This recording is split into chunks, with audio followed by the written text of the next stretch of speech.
welcome to Miss Bridget. We got a new coach in the mix here. If you didn't get to see her on any of our videos so far, we'll have some more intros coming up very quick. But Bridget is a longtime YC advocate, experienced coach herself, studio owner. She started a unique studio called Honey Yoga, where they just put honey on the floor so that it makes it like super sticky, and that way you don't have to use yoga mats. But Bridget, I'll let you let you talk about it a little bit. Maybe just say hi to the crew. Hi, everyone. I'm very happy to be here. There is actually no real honey at my yoga studio, so that was all a lie. And I'm stoked to be here. I have loved the YC for a really, really, really long time, and I can't wait to learn and, yeah, get involved. We're happy to have you. I think it's exciting to have one of the things real quick. So we have another sort of subcomponent of the YC called ethical coach, and that's coaching mentorship, coaching training for how do you be a business coach in sort of the service industry, even if it's outside of yoga, because we've just spent a lot of time developing that. And then we have our own training program to become a YC coach. But to become a YC certified coach, there is a requirement of having direct experience in a profitable, successful yoga studio, basically. So Bridget falls into that category. And for any of you ever interested in becoming a coach at the YC, we're happy to chat with you about it. But it's a pretty serious thing that we address. And the reason being, in my experience, you don't have to totally have done something to be able to understand it and potentially even train someone else on it. I think that is a fallacy. It's like, can you teach a yoga posture that you can't physically do yourself? Yes, I think you can. That being said, there are little nuances, quirks, tweaks, whatever, that only come through direct experience. And that might even not be like coaching information in the terms of a coach. It's understanding the bigger situation of things and understanding the energy behind it. Something that sounds simple to someone who doesn't understand the yoga world, like, oh, this teacher doesn't want to do this thing, and like, well, just tell them to do it. You're like, yeah, I already know that that's the answer, but that's not actually how that works on the ground in the studio. So the experience of it is a really important detail. And then, at the risk of being a little assholey and talking some shit, I have hired coaches throughout the years who I thought were really awesome. And then I found their programming and their information to be difficult to integrate or incorrect. And what came out after the fact in every single case was that they themselves lacked the personal hands-on experience of the business. So it's not really them as a person that I would cast any shade on, but their programming just lacked an understanding because they'd never actually done it or proven it themselves. In one case, the person had even owned studios. Two of them went bankrupt, and the other ones they built and sold before they ever did anything with it.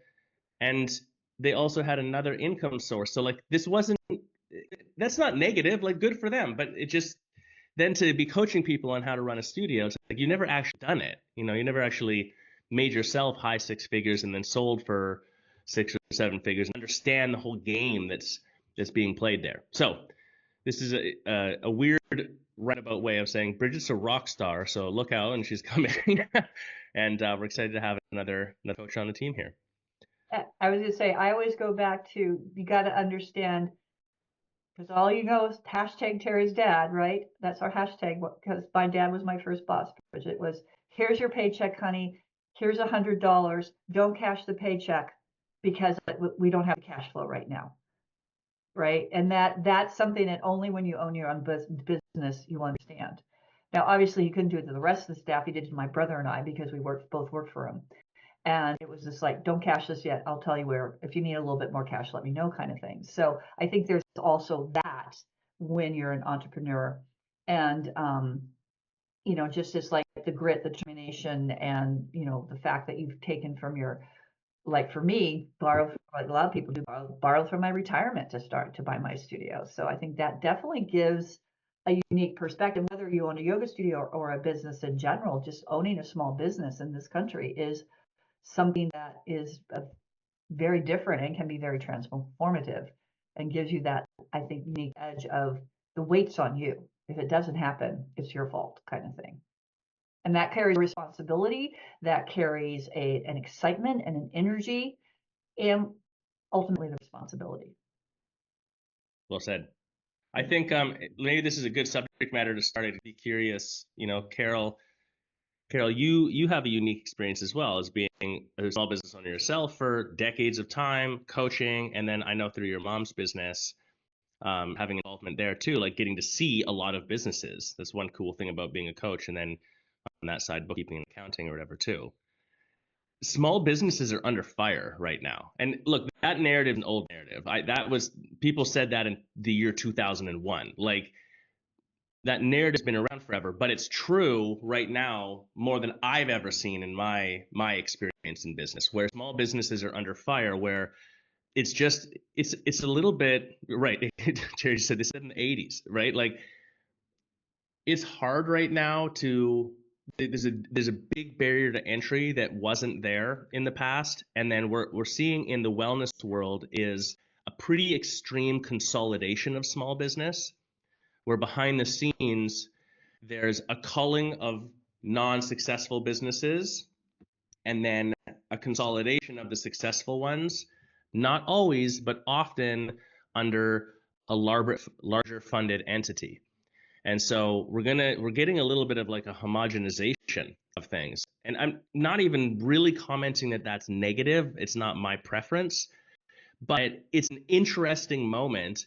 And so if you're a single location, brick and mortar small business like a yoga studio, I don't want to say this like it's so hard, because also we simultaneously have so many other resources that we've never had before. I mean, just the level of AI alone makes your productivity through the fucking roof versus what it's been.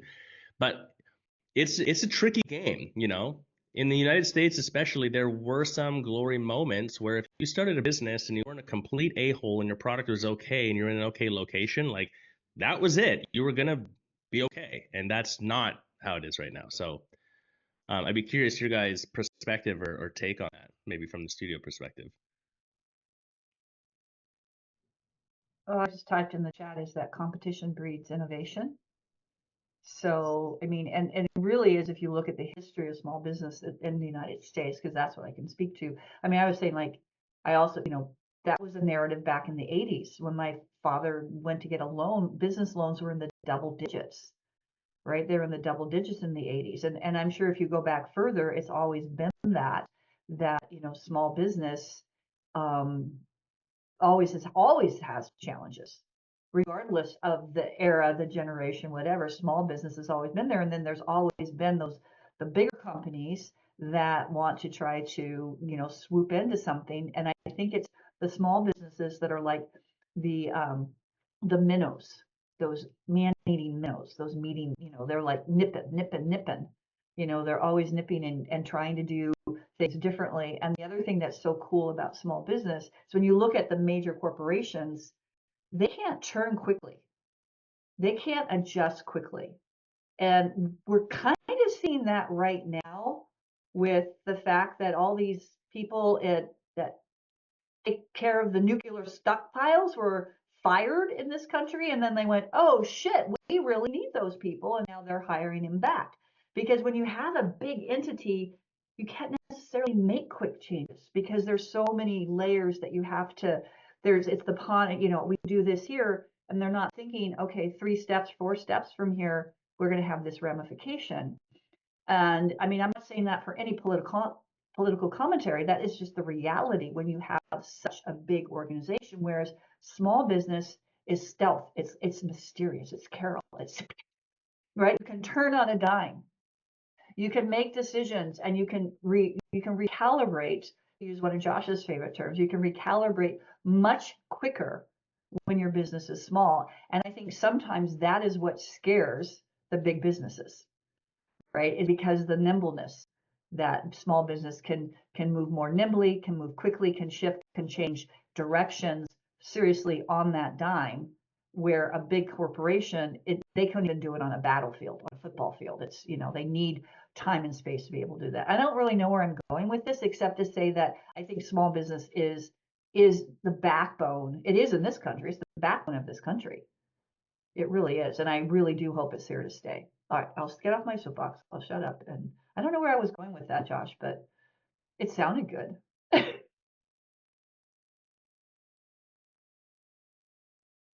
Mic drop? Anybody? Anybody? Bueller? You were pitching it over to Carol. Oh, pick Carol. Yeah. Okay.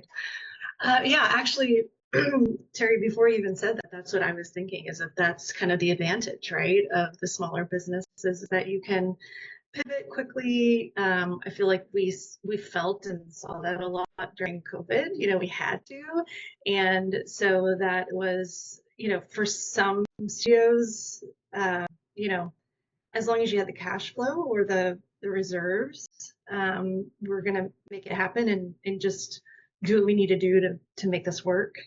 What I guess, Josh, from your original question, I was sort of thinking, like you said, I do see a lot of people's books and how they run their businesses, and I think what's interesting to me and what comes up a lot on calls is, how much debt should I be carrying? How do I leverage there are so many different ways to do it, and I don't think there's a one size fits all, but it all obviously has to do with how comfortable you are with with holding debt. How does that work? And so I guess it's just interesting to me, because I'm of the mind, like, I don't want to carry any debt. Like, I'm paying everything off as soon as possible. I'm not, like, even if it's a low interest rate, I don't care. I don't like seeing that. But I've, seen books where it's like, there's a lot sitting there. People are fine with that. And, it just, when we talk about it on calls, I just tell them, you have to know what you're comfortable with, and, and do what you need to do. But again, I don't know where really I'm going with this, but that was also, my perspective was seeing a lot of people's books and how they just operate differently. But I think in the YC, we have a lot of good guidelines that we like to talk through, and, having 3, 6, or maybe even 12 months, even best, if you have that much of your expenses put away, you can really rest easy and breathe. So that's, what got us through things.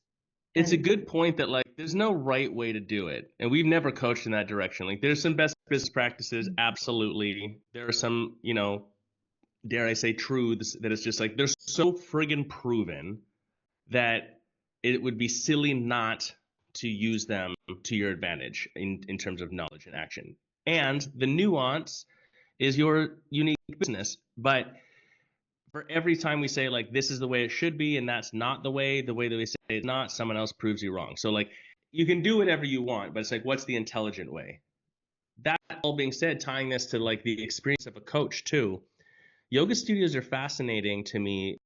I get on calls with people who usually looking to invest in studios, or they want to open a studio, but even more so when someone has one studio and they're like, I want to own 10, like, they want to really expand.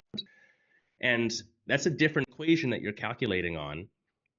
There is the mentality, we've seen that happen throughout the years forever, where someone's just super well funded and they think that they're going to win the yoga studio game by just continually throwing money at it.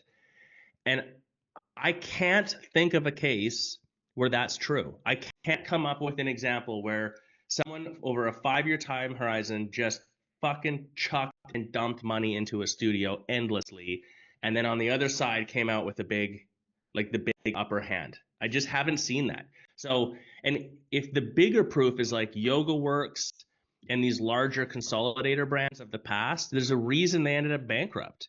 Like, they kind of went with that mentality a little bit too. And that comes from a different business mentality and a different business viewpoint. So the couple of things, maybe if anyone's watching this and you're new, or if you're looking to open a studio, that tie into this, but for anyone for knowledge, it's like, yoga studios are cash flow businesses. And if you're doing it right, in my opinion, you should be cash flow positive in the first 3 months. Like there's no running in the red in the yoga studio. If that's happening at any point in your business, if you're running in the red, that is a serious problem. And I'm not saying that like it's no shade on you as a person, but like you're in fucking trouble. It shouldn't be like that. The successful studios do not run in the red. First year or two, a month or two of the year, sure. But like after you're going, no way. Even your low months, but it's seasonality, Josh, summer. No way. You shouldn't be running in the red. And then, so that's one detail that just seems to be true in terms of how we run. In order to do that, though, to Carol's point, your debt load becomes a really important detail. The three biggest expenses are your staff, always. That's hard to, you have to keep that in control, but like you have to pay for good people and you have to pay people when they're good. So like that's just what it is. It's your lease.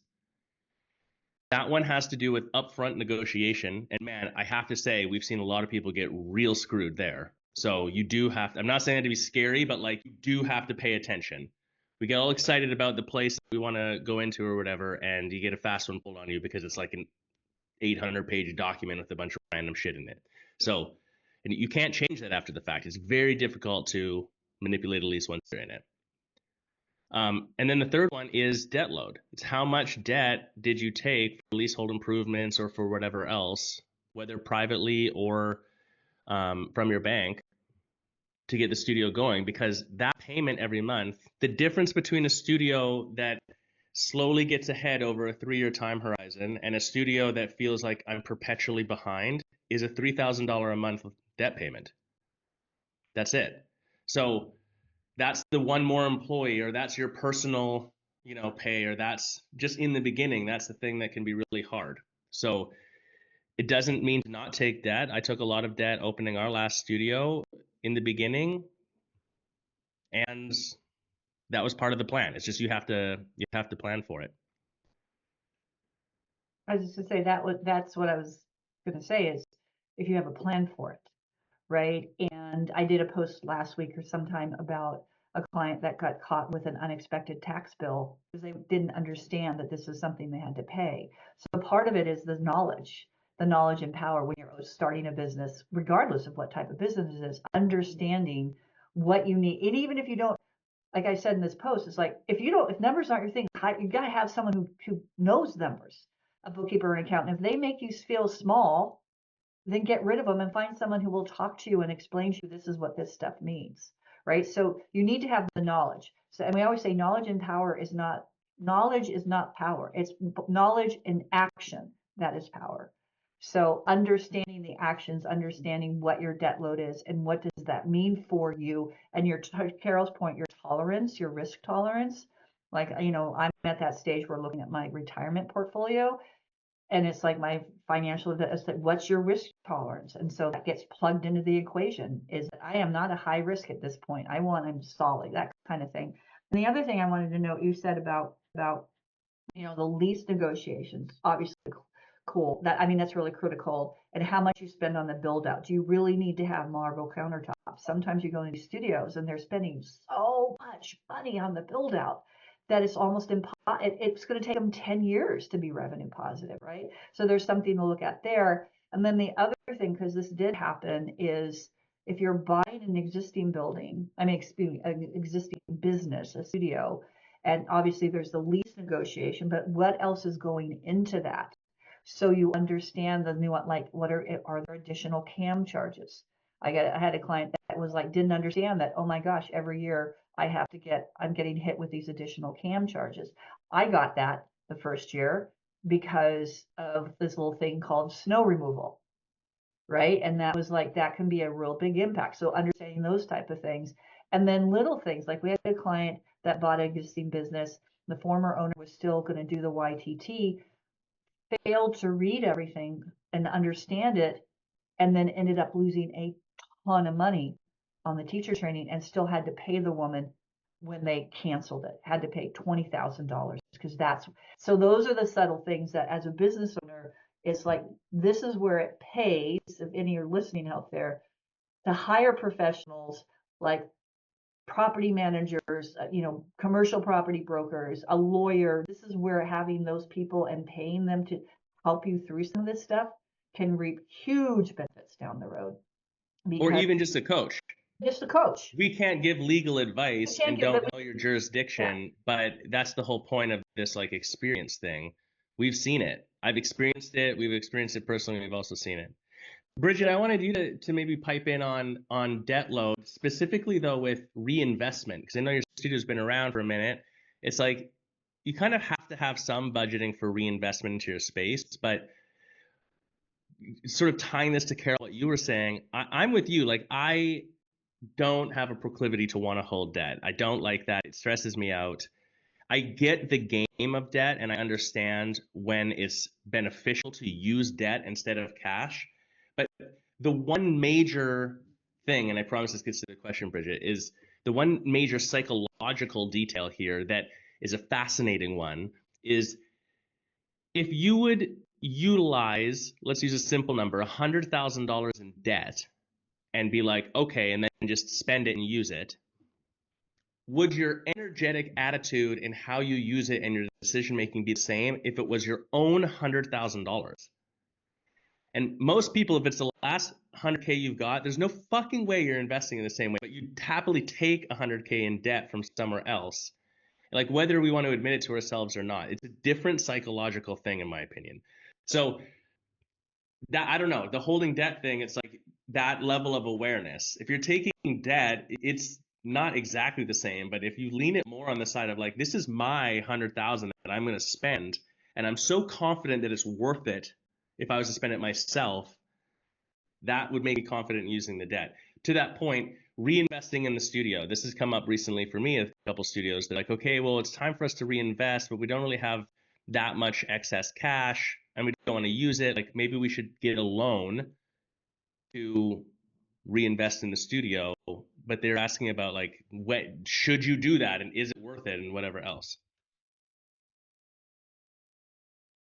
Yeah, I have a lot of thoughts and feelings about debt. I think, yeah, we were really lucky and smart when we opened our studio, and this is something that I was thinking about from a lot of comments that everyone's made today about like going in there and like just, oh my God, of course, my husband's calling me. The going in there and spending like so much money on like what, like a wing and a prayer that things are gonna like go really well, I think is really, it's the same. I mean, there's a reason why, what is it, like a third of half of small businesses don't survive the first 80%, over 80%, 80 to 90%, and 95, and only 5% of like restaurants make it in the first. Exactly. And that is what I think about when I go into these brand new restaurants. San Diego is famous for them,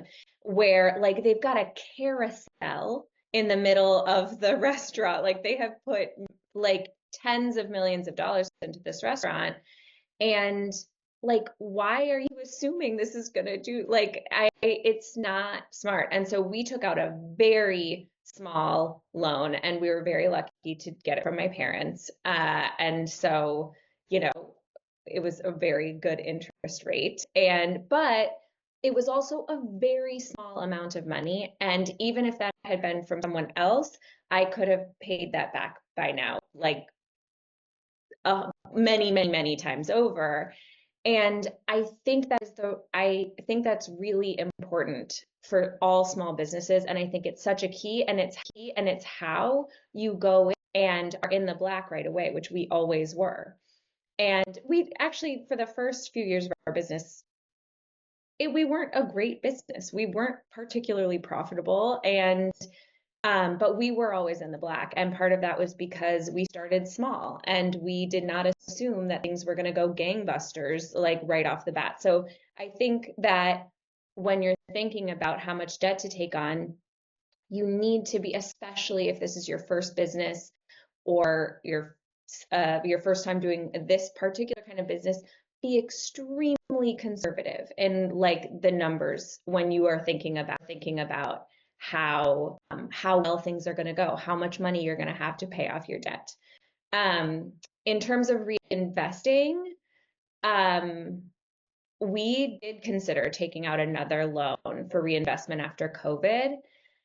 But what I did instead was I just really buckled down. I just like hired a coach, and I just was like, you know what I would rather do than take out a loan is make more money and then put that back into my business. So we have never taken out a loan to reinvest in our business is basically the end of my story.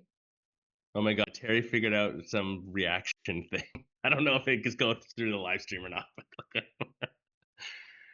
I like that, the buckling down. I was thinking the restaurant analogy is really good. And Terry, your comment on marble too, where like I've seen that a few times, sort of infamously in Canada, there was a studio that, at the time, this was maybe 2008, it was a, $1.2 million build out. They didn't own the building, which also I'm like, that much money into leasehold improvements and you don't own the building, like that's an interesting choice, but they were very confident. They made it 2 years and then closed. But the thing was, the studio was beautiful. Everything about it was top class. And the favorite studio in that city where it was the one that was 3 miles away, that was built in an old church where someone had just like hand screwed in some faucets from like a farm faucet. That was the cool one that everyone went to. So they just misread the market a little bit. And to both of these points, like the investment load was so high, but it didn't improve the product, I guess is my point. The restaurant thing too, like a carousel is novel. I'm not saying don't put a carousel in your studio. That sounds kind of cool. But that if you have a carousel in your restaurant and then the steak comes cold, you know what I'm saying? Like that doesn't matter. This carousel won't save bad food in a restaurant. Marble countertops won't save a shit yoga Just or gonna like say bad that. customer service. 100%. I was going to say, I think that let's talk about what do we feel like if you're either buying and or building a studio, what are the most important things? I want a clean, the space has to be clean, right? Yep. It doesn't, incredibly Spartan studio. It's the man who I bought it from, or his widow. It was very Spartan. It was very bare bones. He was there. He did it. I mean, at the time it was 2011. He spent $80,000 on a build out of a hot studio, which is pretty, as you guys know, was pretty, pretty down, pretty Cheap. cheap. However, it was clean. It was well lit, right? It was like, so certain things. It's like, clean, good lighting. Interesting about location, because sometimes I think we get so wrapped up in like locations that we're getting the much higher rent than if we market and go to a location that I see, Carol, you're nodding, is like maybe it's a little bit off the beaten path location. Because when you're really thinking about it, does your yoga studio need to be on Main Street with people walking by?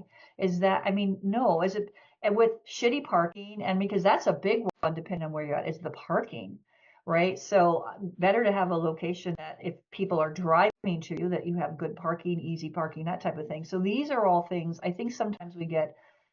I know I'm guilty of this, is the bright, shiny thing. Oh, it's got to be this, it's got to be that. So I think, it's clean, it's well lit, it's all of those things. The product is what you said, Josh, is definitely having a good product. And the product means your yoga classes, which means you have good teachers that understand what the product is. And then the other thing is, we've talked about this, that we coach this now, is like your first hires are not teachers. Hire front desk. Get your front desk team in place and train, because here's the deal, really well-trained front desk, you've got awesome teachers. It doesn't matter if you're on Main Street, because people are going to seek you out because you're that good. Josh? Oh, I agree. I was going to say that here's the two super unpopular truths, right? We're losing TikTok's thing. Look how. The unpopular truth number one is that yoga studios are just not that fucking cool. Like from the general public's view, I think they're dope, but you get the best front street walk by traffic place or whatever, and then sit in that front window and watch how many people walk by and do not even look because they don't give a shit. So yeah, you've got some exposure, but if you get half the lease by going 3 blocks back and become the destination, that's a way better equation. Now, if you're way out in the middle of nowhere and I can't get to you and it's a walking culture area and I have to drive, that doesn't work. But like, there are lots of studios that are in weird end of industrial parks and stuff like that, location does matter. I'm not gonna say that it doesn't, but the unpopular truth is that getting that super primo retail spot with walk by and exposure, whatever else, I don't know. Unless there's certain brands that maybe that makes sense for, like Orange Theory did that, but they did it across an entire brand with hundreds of spaces. That was like their thing. And I don't know. That's the unpopular truth. Number two, the desk hiring thing that Terry, that you were saying. I would bet money if on 2 studios, one studio says, okay, I'm gonna have classes a day out of the gate with 20 teachers who are really good, and that's the direction of my investment, but no front desk. And Studio B says, I'm going to run 3 classes a day, only got 3 teachers, but I'm going to hire 2 or 3 front desk people and make them fucking rock stars. I'm betting on that studio at the end of the first year. Less inventory, less staffing, but specific staffing. That I'm leaning that direction, and who's going to have more success every single time. And that, again, unpopular truth. I was the same way in the first studio I managed. Every studio owner in the beginning thinks we're gonna have the best teachers, we're gonna have the best community, all the cool teachers are gonna teach for me, whatever. Like, I'm not saying it doesn't matter, it absolutely does. I'm just saying there are other factors that, from speed impact, seem to just be way more impactful. Period. Truth. 100%. I mean, I Carol, maybe you can think of some of your clients, but absolutely, I have clients I think about starting about the same time. The ones that hire desk staff, far out. I mean, their sales are so far ahead of the studios that they're relying on the teachers. And then even, I think there's even a divide between those that at least the teachers are employees versus the independent contractors. I think that's another divide. So definitely, if you're going to go the IC route, and we say that, Josh has said this before, if you just want your teachers to be the rock star class engage, and that's what you want them to do, you damn well better have desk staff. Because then it's a recipe for disaster. And we have a client that started in September, and we coached to getting the desk staff. So she got the desk staff, she's crushing it. I mean, she is making money right within 3 months. She now has 175 members. It's just crushed it out of the park. And a lot of it's because she started with and trained them. I agree with and train them. Yeah.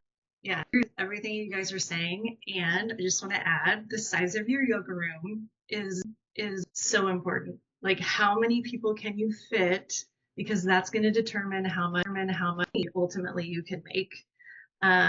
Because, there's one of the things I remember before we opened, it was another studio in the Dallas-Fort Worth area. And she's like, build the size of the room. Like, you basically build it and they will come, because you're going to expand to whatever size you have.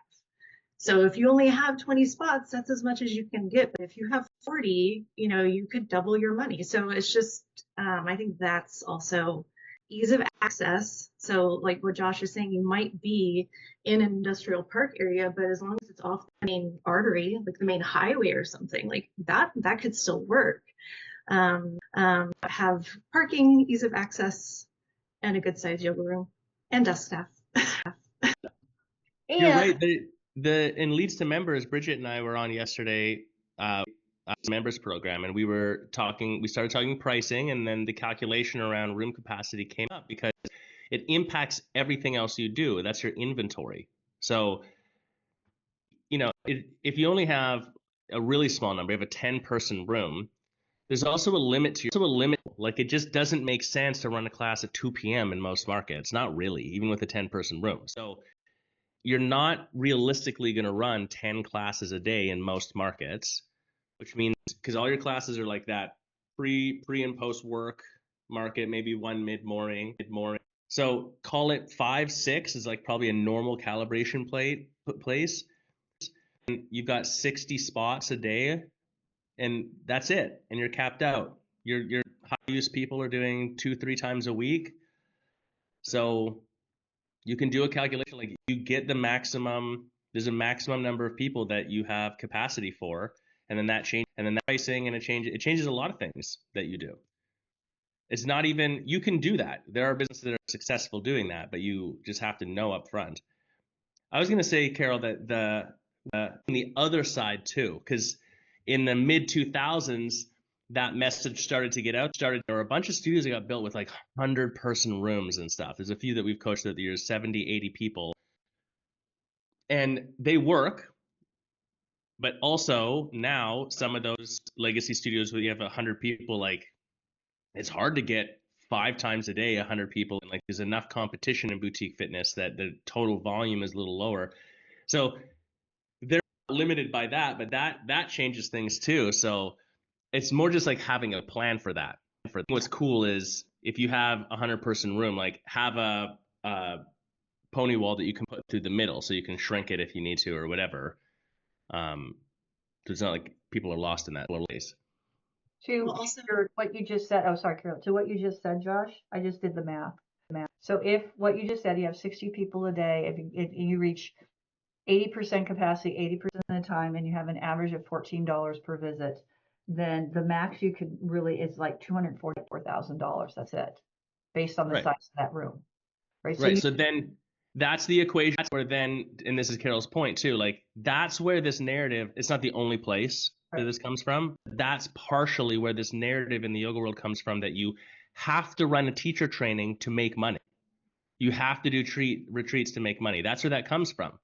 That the actual physical equation of the business is limited. So 240,000 is nothing to scoff at. If it's you and a couple teachers and a front desk person, and it's a really small, and like you just bought yourself a job and that's what you're happy doing, that's great. Because best case scenario, 240, maybe you take 100K of that, best case scenario between profit and salary. That's a good lifestyle. Like that sounds great if that was your plan. The problem is when it's not your plan, or you don't have that margin because you've overhired or whatever else, which is usually the case. And you're at 80% capacity 80% of the time. That means all your classes are right. If it's a 10-person studio, every class has 8 people in it, including the 6:30 a.m. or whatever the class is. So that's the other caveat to that, is it's like if you're at this capacity this percent of the time. Yeah. So yeah, I mean there's definitely calculations that you can make to see what realistically you can make off of classes, right? How much you can realistically expect to make off of classes. Well, yeah, we've insinuated it here. It's the other, like, I wouldn't know if this is an unpopular truth, but the other truth is a successful yoga studio should make money and profit and be self-sustaining off of just classes and membership. If you have to run a teacher training or have to run these other secondary products just to pay the bills, your equation is wrong. Yeah. Your energy is the exception being like you're in an extremely small market or somewhere like obscure, and that was your plan out of the gate, fine. But like if you have a yoga studio in the beach town that I'm here, you're not pulling down $500,000 in yoga classes. It's not the vibe of what it is. On the other hand, if you have it can be self-sustaining, and then that runs into 4, 5, 6 retreats that all these teachers run per year. Like that's a good equation, but you have to know that going into it. That's the whole point of it. Or you've also said before, if you're just interested in retreats and stuff like that, then why have a yoga studio?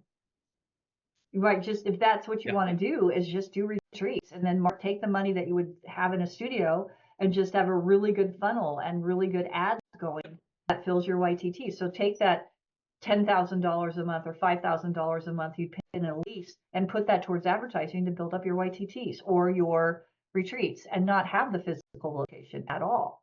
So Well, and then there's you have less physical sunk cost. yes. Then in 2 years, you're like, fuck, I want to take a break for 3 months. You just turn it off. Yeah.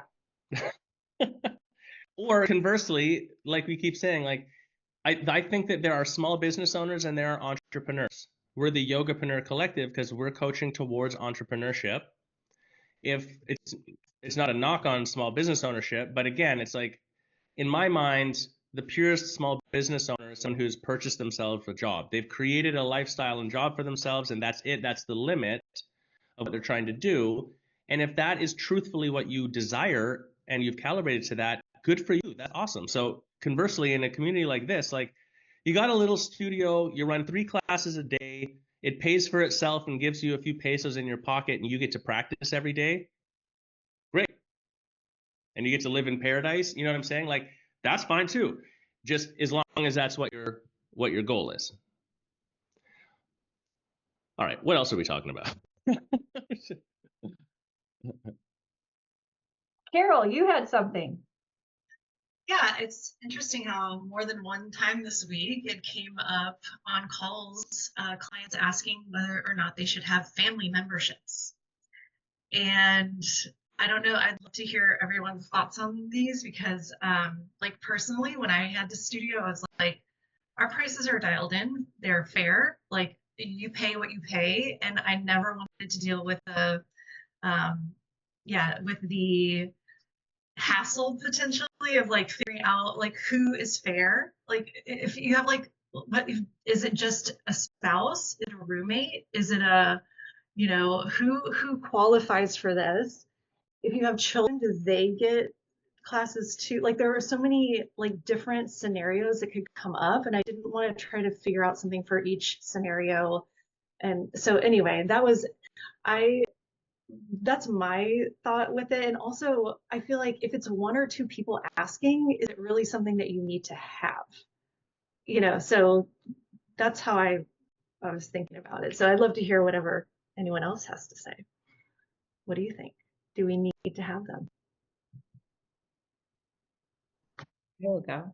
I was looking eager. I was typing BRB because I have to pee, but I will also share my quick thoughts, which is that I think this is too complicated. I think it's a little bit like just buy a class pack for yourself and then have one for your husband or whatever.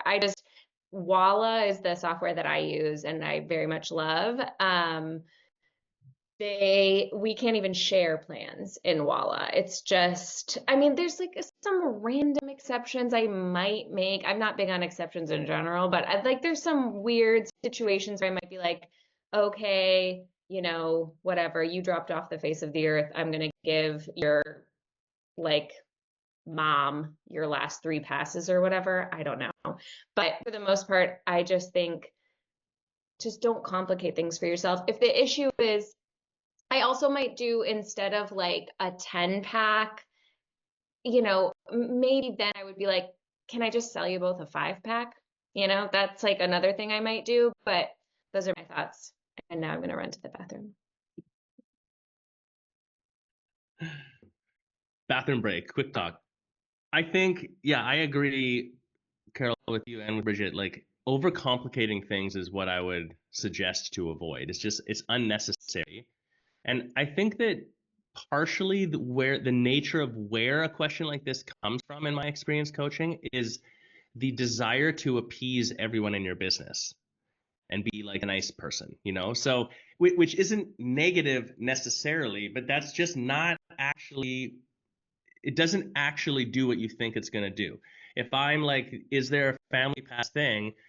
You saying no, there isn't, but here's how we do that isn't going to put me out. Like, it's unlikely to anyways. And if it is someone that's so annoyed by that because you don't have some special exception for just that one person, like, I don't know, probably I wouldn't do too much business with them.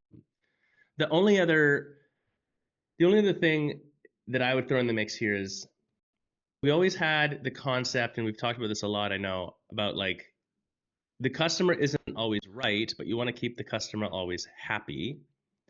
So we have like a yes condition or a yes fee. So you could say like, you know, it's like instead of saying no, how do you say yes? So I have a 10 pack. Can my husband share my 10 pack? Yes. It's $35 to add them to the account. You know, can I'm leaving town. Can I give my mom the last 3 classes I have? Yes. It's $35 to transfer them over. It's like a blanket admin fee, make up the number. It's just so you get to say yes no matter what. So that's one path. The only other path that I would consider is like for numbered cards, and this does depend if your system can do it or not, because if it's an administrative burden, it's not worth it. Just do a completely uncomplicated yes card. So let's say you have an automatic 5. Like, sure, you can share it with one other person. I don't give a shit who the other person is. There's no conditions. Just pull a random dude off the street, talk to that guy there. I don't care. But it's one person and you can't change it. And you can share it. Fine. Same thing, or like a straight 10 class pass. Like, what do I care? Use your 10 up because I want you to buy the next pack after that, and I want you to be happy. It doesn't actually cost me anything, but same thing. I don't care who it is. I'm not asking for anything special. It's one person, and you can't change it. Like, it's just really, if you're gonna go that direction, making a whole separate pass, that sort of thing, that's what I would stay away from. And the family pass, like 2 people having an auto pay that's a shared price that's unlimited for both of them, I would completely stay away from that. I have seen zero advantage on any level to that. I don't even see that making people happier. Like for every couple that I've seen that they buy a couples pass, it's like one fee of $200 instead of they would have paid $220 if they'd each paid individually. They're not retained more. They're not better evangelists. They don't practice more. Like nothing changes at all. They just pay you less, and they would have happily both just paid you the 120 each. I have seen my experience has been there's no advantage for that. So I 100% agree with what everybody's saying. I use Mind Body, and you can share passes. I was with Josh. It's like you can share this with one person, whoever. I didn't care. Right? To your point, Carol, what is defined? How do you define family? Right? So it's just like you can share it. Then what I did do, and this we could only do at the studio, is this is a perk of membership. Is I had my drop-in was $30. I had a special member drop-in rate of $15. So like, cause I'm kind of like, oh, can I'm coming. Hey, can my friend Bridget use one of my classes? I don't know if you ever get that, Carol. You guys get that? It's like, well, unfortunately, we don't, but we do have, and that was really a good perk. Now the caveat to that is that when things got super duper busy, I had to come up with a way to be able to let those people reserve a spot when classes got full with waitlists. So, but that's another thing. But the other thing that kind of goes part and parcel to this is all the discounts for first responders, teachers, veterans, all of that stuff. I had one studio, and I've been on studio websites where it's like, who in the hell doesn't get a discount? Right? It was like, and then they had a special membership for each one. And then to get that membership, you had to make a copy of your professional certificate or whatever it was and send it in, and then they would do it. And it was such an admin headache. And I said, look, if you want to have this, narrow it down. It's like, and in fact, one of my studio bought from another studio, and they're like, why am I giving doctors discounts, for God's sakes? These guys are making, and what she decided, because she came from an educator background, and let's face it, we don't pay our teachers enough. So she has the only special membership discounts she has are for educators. That's it. That's where she drew the line. Right? So it's like, that's the other thing when you look at it. It's like, is your price fair? Yes, it's fair. I did away with all of those additional discounts. It's just like, this is the price. If you come this many times a week, and it more than pays for itself. And that just shut it all down. So that's my rant. Josh. We had at the time, and it's because it was culturally normative where the studio was.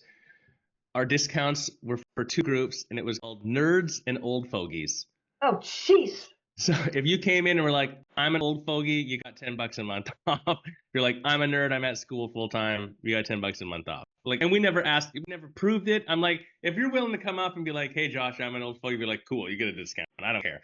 But we didn't have different passes. It was, here was the other truth was you got a discount off your auto pay if you bought it during your intro, because we didn't do direct to membership back then. And so, and you got it in perpetuity unless you canceled. And it was like the same $10 a month off. The point was, it was simple for our team too. It was like, at the time, it's $99 a month, or if you get the discounted rate, it's $89 a month. That's it across the board. Nerds and old fogies, what do you get? $89 a month. Coming off the intro, $89 a month. I'm special because I said so. Fine, $89 a month. Like, that's it. No one gets a better deal than that. There's no negotiating. Everyone has access to it. It's fair across the board, period. Change the conversation. Let's talk about doing some yoga. And let's talk about how good you feel doing the yoga. Right. Let's take it, and how about this? Take it out of the realm of conversation of the price and talk about how you're feeling. How's this been working for you? What are the results you're seeing? How's your life been impacted? Yeah. And then it does come down to, of course it's worth it. Of course it's worth it. Well, all buying decisions are made emotionally first. You anchor in value, like I'm willing to pay for value. The funny part in a studio is always the reconciliation with, I think I need to offer this discount to this group so they come and practice at my studio. And that same group of people have people that are down the street paying literally twice the money to go to a boutique fitness gym and not complaining. So you've opened up that conversation. Okay, different scenario related to this though. Terry and I experienced this recently. Now, we hear about this and I have experienced it before, but it seems to be that there's an increased surge of this right now. And I don't know, I kind of blame ClassPass for this, where people are actively gaming the system to try, and it's like there's pride in it. There's actually like TikTok videos of people explaining how to do it, which I always respond to and then get flack on. Like, for example, ClassPass gives like a free month in some markets. So then people do that and then they just make a new account with a new email and get another free month, and they practice like half the year on ClassPass without paying anything at all. And they think, oh yeah, I'm gaming the system against ClassPass. Well, actually you're screwing the small business owner because they're the person who's not really making any money from that. But it's that mentality seems to suddenly be more socially acceptable. And it's always kind of, there's been a proclivity towards that sort of stuff, people gaming the system. It's a little bit of this new version of stick it to the man. There's like there's some new wave of that right now. Typically, it's people of a younger age bracket because they're maybe just lacking a bigger viewpoint of how the larger system works, whatever. It's no shade on the individual, but that's happening. The other place that happens when we talk about sharing passes is a lot of studios are experiencing, I have a 10 class pass, your sign-in protocol, and your studio is really busy. And because you don't really know me, it's my first 10 class pass, your front desk doesn't engage me, they don't recognize me, your customer service is not top notch. So then I sign into class and then just tell Carol to go. I share it with Carol. Carol shows up and just checks on the iPad because it's just walk through. iPad, Josh, check in, go through into class, and doesn't say anything. So it's people faking that there's someone else because the sign-in process allows for that. Now, obviously, if it's Carol, it's a little weird, but like if Carol could be a Josh, which actually in this day and age, no one would ever question that ever. That's probably the smartest way to do that. They'd be too scared to. So we're seeing that a lot. Yeah, how do you I have my ideas, but I want to get you guys in here. Bridget or Carol, how do you deal with that, or are you guys seeing that? I mean, I haven't really seen that the studios that I've been working with. I can definitely see how the ClassPass gaming that system would be like something that people would do nowadays. But walking into a studio and like literally acting like you're somebody else, I could see that happening. I just don't know if it's happening, at least in my world. Considering that, like, our studio, we're like hovering over. Like, if I don't know you, I'm going to ask your name. I'm going to, like, I'm seeing what name you're clicking and doing my best to, like, if I have 45 people in class, I may only not know 3 people. So I already, I'm constantly learning new names and faces and trying to put those together the best I can. I mean, but I could see in certain studios, especially I've heard of, sort of rambling now, but there are studios, right, that are taking away the desk staff. They're kind of like, they are getting to where everything is streamlined and just the individual coming in and checking in. So that would be a really easy way to game that system for sure. So I guess you'd have to either be okay with that, like other people taking for other, for another student, or you get smart about it and pivot and figure out a way to crack down on people taking advantage. So I don't know, Bridget, what do you think? Yeah, we're very much like Carol. Like my staff or my teachers are trained to say everybody's name in class, like all the time. My front desk staff, we are obsessive about knowing everybody who comes in. And we don't have a huge community. We have one room. We know all of our members really well, and even our class pack holders, which we actually don't have very many class pack people. But my first thing is it's another great day to give up ClassPass. That's my first thought on it. And especially for that, I had a woman who I actually know personally message the studio, and she was already mad about something else. And then she messaged the studio being like, by the way, some feedback.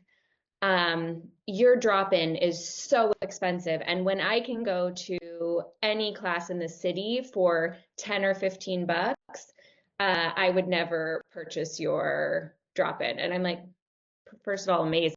I don't want anyone to buy my drop-in. Second of all, I know she's a ClassPass user because she texts me all the time asking me to get on ClassPass.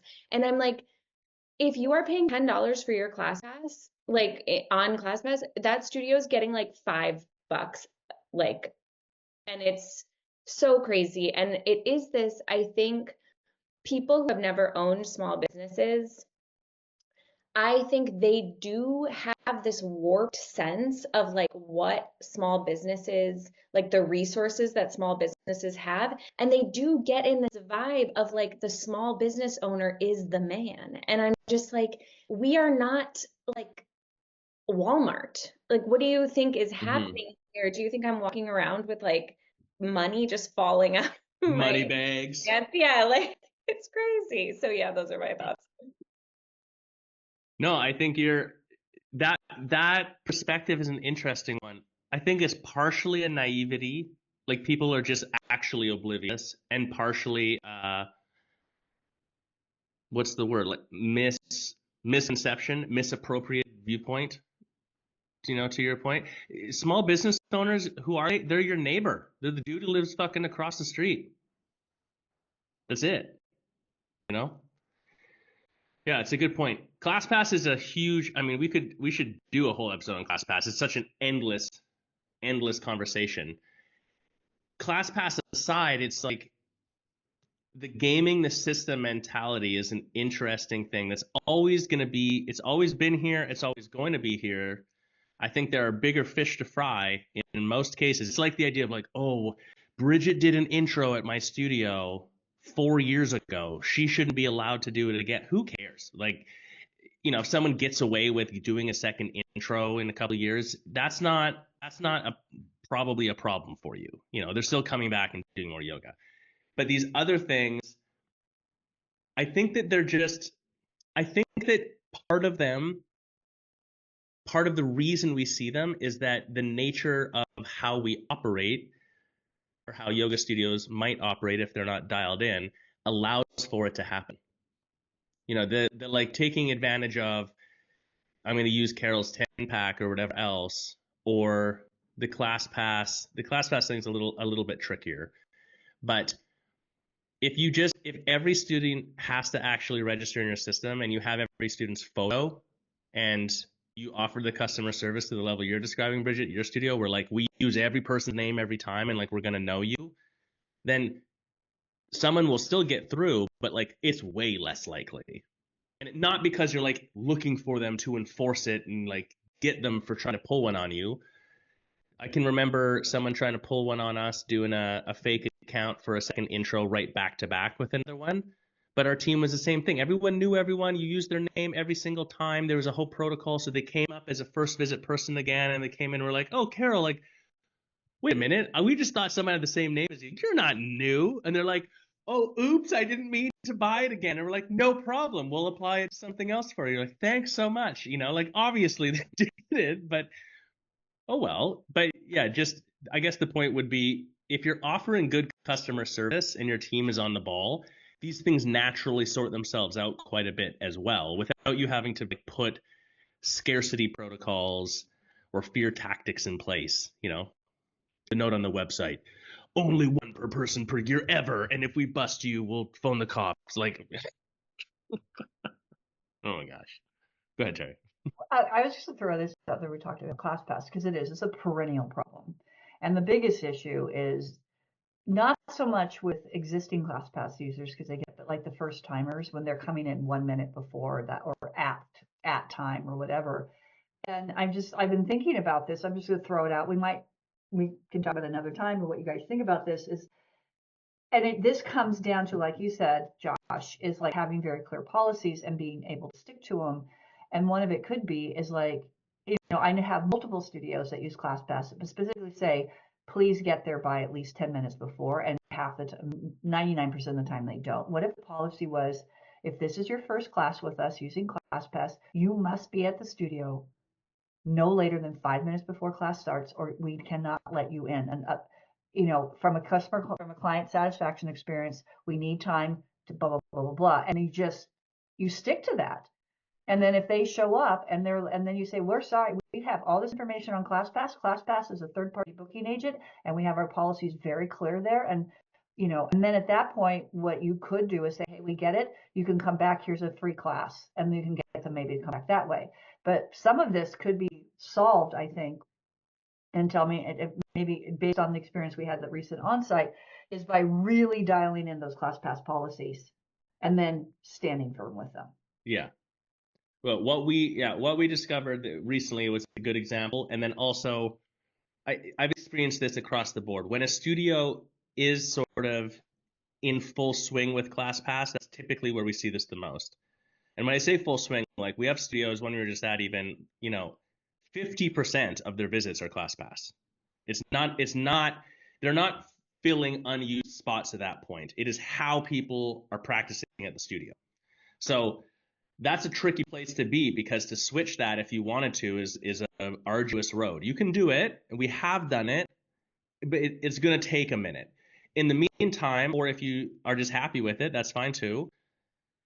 It's about, clarity of policy, understanding how ClassPass works. And that's the problem, because ClassPass is not fucking clear on how it works. It's very difficult to decipher sometimes. And then having a team that's willing to uphold the policy, not in an authoritarian way, but just like, this is fair. If someone registers on ClassPass and shows up at the studio, like you don't even have their information in your system properly in most cases. You can't even message them afterwards. You can't do anything. Mm-hmm. So they have to register in your system for it to even be there properly. But to your point, Terry, the one, you know, any owner listening to this is going to say the same thing. Yeah, I put it on there in ClassPass, but they didn't read it. Or if they read it, they didn't care. That's true. And you know, I'm trying to think of a good example.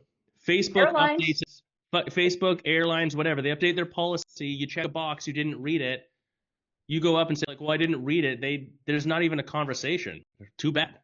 So I'm not saying that that's right either. That you have to embody that protocol exactly. But just, it's fair if everything's there and it's clear, like it's fair to enforce on some basic policy. Yeah, and because a good one, in fact, you use this, Josh, at the studio, is airlines. Once the door is shut, and they shut the door typically 10 minutes before scheduled takeoff, that's it. You're not getting on that airplane. Yep. So it's just like they enforce that policy. And, that's the same thing is you just, I'm getting fired up by this idea. I think I'm going to talk to some of my clients that have this perennial problem with ClassPass. And I think part of it is because they allow it to happen. Bridget, did you ever use ClassPass? Oh yeah. Yeah. Oh Yeah, yeah. I couldn't remember. I definitely. When did you break up with them? I've broken up with them twice, so we've had a really on and off again relationship, and I will never ever ever go back. I do have really strong opinions about it, and today's probably not the day to get into it, but just one thing I was going to say about ClassPass to what Josh was saying is I think that now ClassPass makes you basically say you will not get their information. Like that that is something It's up within their policy now. Yeah. Yeah, maybe they do it only for certain. I know that one of my issues with ClassPass, they have different policies for different studios. And I seem arbitrarily decided, but anyway. The other thing I was going to say is just something that is coming up in all of these conversations today is really about having policies and being able to enforce them. And I think that yoga studio owners, I think because most of us are women, and I think we over-index for this issue, but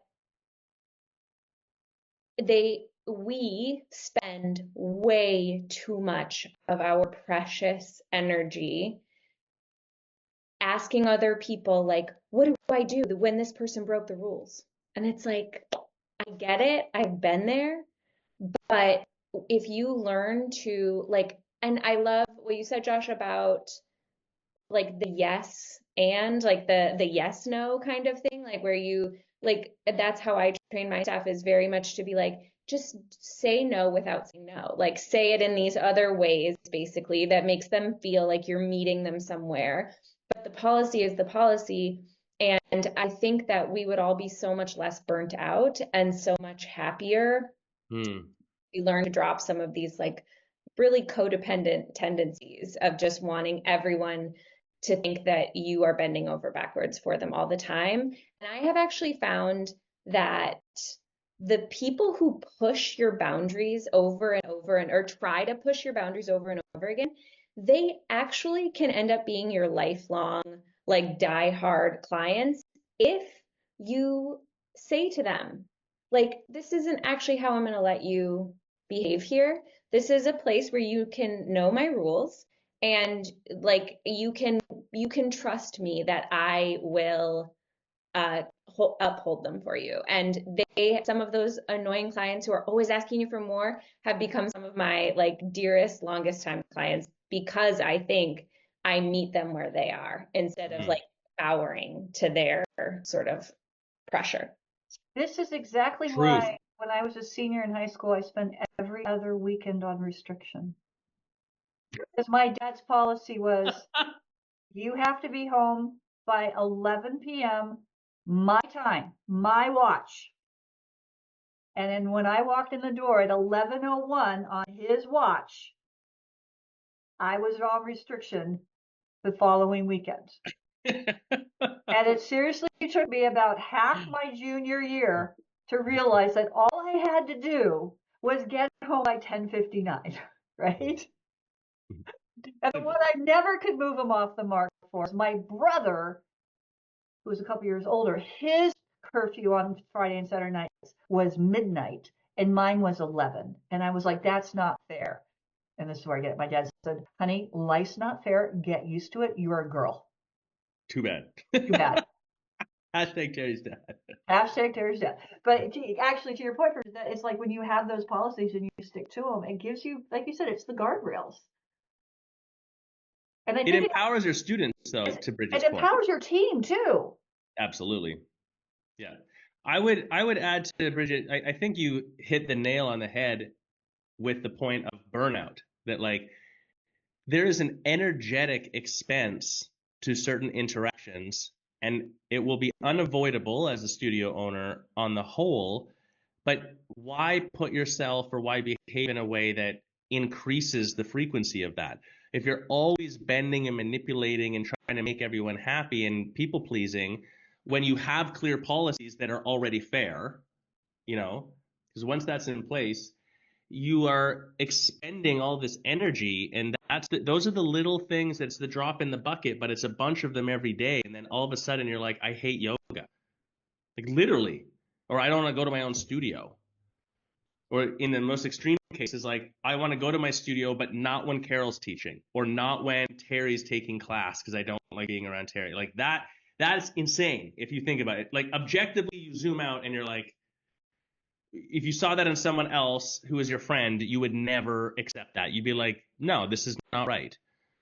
So I think the one other thing that I is there are power dynamics in relationships. They are not negative necessarily. There is a power dynamic that happens through availability.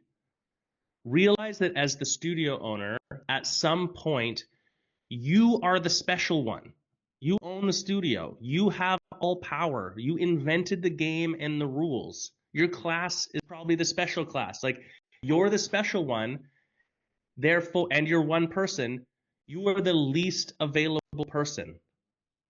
So, and that empowers you, and it actually empowers your whole team and your whole business way more than you think. There are no studios I can think of where the owner has a 7-figure one location studio, things are smooth and everyone's like just crushing it, and the owner is there 24/7 and talking to all the clients and manipulating and managing and micromanaging the front end of house and their classes. Like, that's not, in the beginning, that stuff's necessary because you're starting and you're growing, but you have to move out of that for a certain level of expansion to happen. And what comes with that is you are less available because you're the special one. If you find yourself in this micromanagement, codependent behavior of keeping everyone happy all the time, you're also inadvertently pulling yourself into being too available, which in some roundabout way is actually disempowering the whole situation, I think. I love what you said. This was weeks ago, Josh, the 3% rule. We talked about this weeks ago. Is basically the 3% rule is 3% of people are bitching and moaning about something, you're fine. Right? I mean, yeah. And so like with a new policy, the other thing too is that doesn't say if you put a policy in place and it ends up like, really, this is like not such a great idea. I mean, been there, done that. There's nothing to say you cannot change a policy. If you put a policy in place and you're like, you realize, wow, that's not the best, maybe, or change it slightly or whatever. And this is part of, at learning and growing as a business owner. I sometimes, it's like you do learn. It's like, that wasn't the best policy. What can we do to make that better? And then that's empowering too, because particularly if it's something that the teachers or the front desk had to deal with all the time, and you change it, it makes their life better, then that's a huge win. I remember when I first started at this, actually it was the studio that I bought. His policy was the intro special. This is way back in the OG Beakroom days. The intro special was for people who had, if you've been to our studio and done Beakroom before, you couldn't do the intro. Right? And I cannot tell you how many, because in the New England area, there was within a very small radius, there were quite a few Beakroom studios, and pretty much I taught at all of them at one point. So chances are you open a new location, you're going to get people coming in that have done Beakroom before. And this happened when he opened the Chelmsford location, which I eventually bought. And I finally got him to move off of that. And just said, hey, this is creating so much angst. This is there's like, because I was the manager, I said, people are like screaming at our staff because of this, stomping out of the studio. Is that really what we want to do? And so we changed the policy. Yeah. Well, that's the whole pun intended. Be flexible in what's happening. And stick to your policies. Actually test them out. If something doesn't work, adjust. Yeah, except for no devices in the hot room.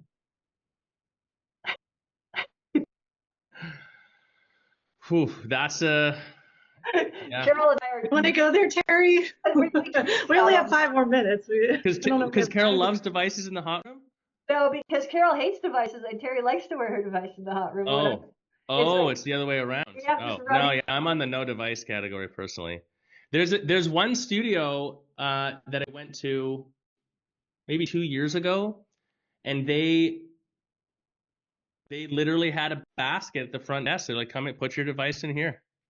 There's a few. The other thing that's happening is, like, from a cultural standpoint, is there are bars and clubs that are doing this now.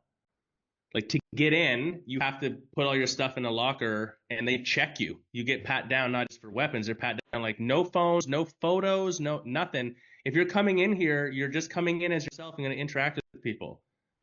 There's no Instagramming this. That's a great idea. Yeah, they're popular places, and in part because of that, it changes the dynamic of what it is. So you could go be yourself and not worry about somebody taking a picture of you and ending up on the internet. And, well, Terry, we would never do that to you. Of course you would. You would be the secret camera. Oh my God. We totally would. Terry's on the speaker again. Here we go. No, but then the reverse is also true. When I was in Miami, there's a few gyms there that are quite famous. So I went to one to check it out because I'm like curious side. And it's the antithesis of it's like the absolute counterculture gyms have done, where they have way heavier weights than normal and drop wear, so you're allowed to drop stuff because it's really loud. They have on this racks do exercises. There's already a clip for your phone on there because they know you're going to film yourself. You want to be an Instagram model, influencer for fitness? Come to this gym. And it's a huge facility, beautiful, costs a fucking fortune. And that's who's in there. Are like supermodel workout influencer people. Everywhere you go, people are filming, just walking around. And that's a good business because those people are being excluded from other areas, which is whatever. But, like, both sides are true. I don't know. It's interesting. It goes back to, like, not just policies. Who are you? Like, what is your business? What is your business? There was in fact, I know we're coming up on time here, but there was a post in the YC in the Facebook about that exact thing, and it's like, and a couple of responses back are like, this is where you get to decide as the business owner, what type of business do you want to have? You get to draw the line. No devices, right? You respect that if that's the vibe. Right. Yeah. My vibe was you can talk in the hot room because there was no place else to hang out. Some studios, like, they don't want talking in the hot room. So those are the things that you get to decide. You get to decide who you want to be. You get to decide what type of yoga you want to teach. What's the experience you want, and it should resonate with you. You know, it should resonate with what you want. You know, like I never have owned a restorative, relaxing, calming studio. Not me. I mean, the reason I like Vikram, it's intense. I like power flow. I like those intense practices. So for me, it would have been out of the realm. I was like, no way am I going to have a restorative studio because that's not what I like. Right. So there's that part of it too. First or second rule of marketing: be different early and often. Which, really, the better way to say that is be differentiatable. Be authentic to who you are and what you want to do in your market. I mean, I think that's usually the way you do that. Yeah. Usually the way you actually are differentiatable is you lean all the way in to authentically you.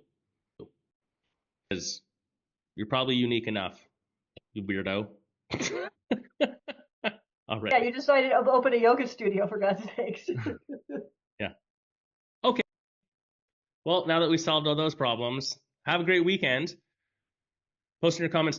What is a policy that you're unsure about for yourself? I'm curious. Where do you feel like you might be missing a policy altogether? I'm curious to hear what you guys have to say about it. And if you have any specific class please post those below too. Be curious to see those. Got it. All right. Thanks, everybody. Talk to you soon. Bye.